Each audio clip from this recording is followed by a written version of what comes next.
भाइयों बहनों, 2014 से पूर्व का समय हम सभी को याद होगा, जब देश के विकास की गाड़ी पूरी तरह से थम चुकी थी। देशवासियों का उत्साह ठंडा पड़ चुका था। वरिष्ठ जन हताश और निराश थे। महिलाओं के आंसू सूख चुके थे। युवा पीढ़ी के कंधे झुक चुके थे और सेनाओं का मनोबल जवाब दे रहा था। ऐसे में देश की बागडोर जिन मजबूत हाथों में संभाली, वे राष्ट्र ऋषि आदरणीय प्रधानमंत्री नरेंद्र मोदी जी आज हम सब के बीच में उपस्थित हैं। मैं आप सबकी तरफ से, अपनी तरफ से उनका एक बार जोरदार तालियों से आप सब उनका स्वागत करेंगे, अभिनंदन करेंगे। ये हमारा सौभाग्य है कि देवभूमि उत्तराखंड को आज उनके प्रधानमंत्री बनने के बाद 28वीं बार आदरणीय प्रधानमंत्री जी का स्वागत करने का शुभ अवसर प्राप्त हो रहा है। यह आदरणीय प्रधानमंत्री जी का हमारे राज्य के प्रति अगाध प्रेम का प्रतीक है। आदरणीय प्रधानमंत्री जी जब भी उत्तराखंड आए हैं, देवभूमि उत्तराखंड के लिए कोई न कोई विशेष सौगात लेकर अवश्य आए हैं।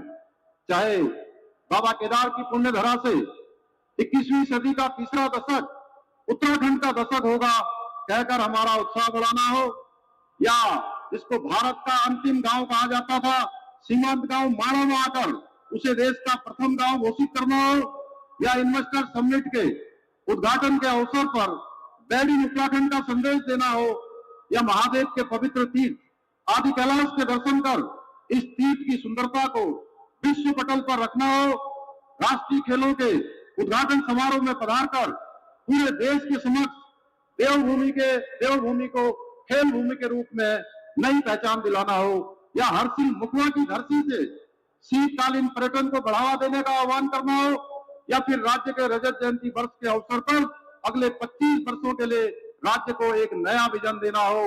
आपका देवभूमि में आगमन देवभूमि के लिए हमेशा शुभ एवं कल्याणकारी हो रहा है।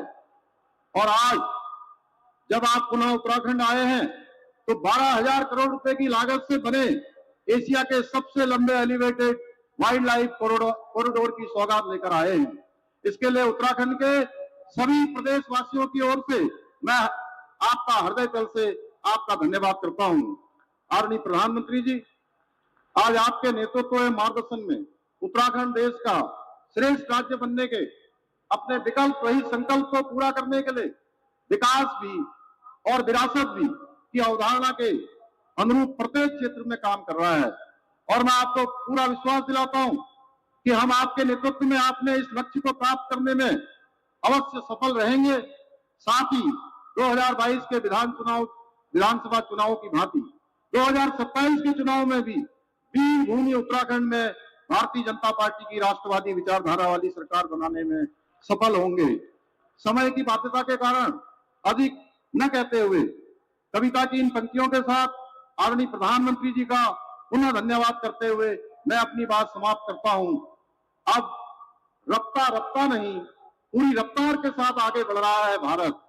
अब नक्सलवाद, उग्रवाद और आतंकवाद से जीत रहा है भारत। अब अर्थव्यवस्था, महिला सशक्तिकरण, स्वरोजगार के साथ साथ नवाचार में भी कीर्तिमान बना रहा है भारत। अब दुश्मन के घर में घुसकर सिंदूर का बदला ले रहा है भारत। अब अंतरिक्ष में उपग्रह के साथ साथ मिसाइल भी छोड़ रहा है भारत। और उत्तराखंड को विश्व की पर्यटन राजधानी बनाकर अपनी विरासत भी संभाल रहा है भारत। अब महिलाओं को उनके अधिकार देने के लिए नारी शक्ति बंधन अधिनियम लागू कर रहा है भारत।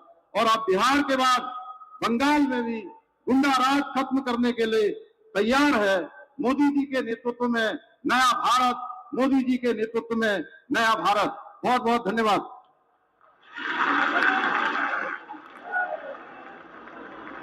बहुत बहुत आभार माननीय मुख्यमंत्री उत्तराखंड श्री पुष्कर सिंह धामी जी का।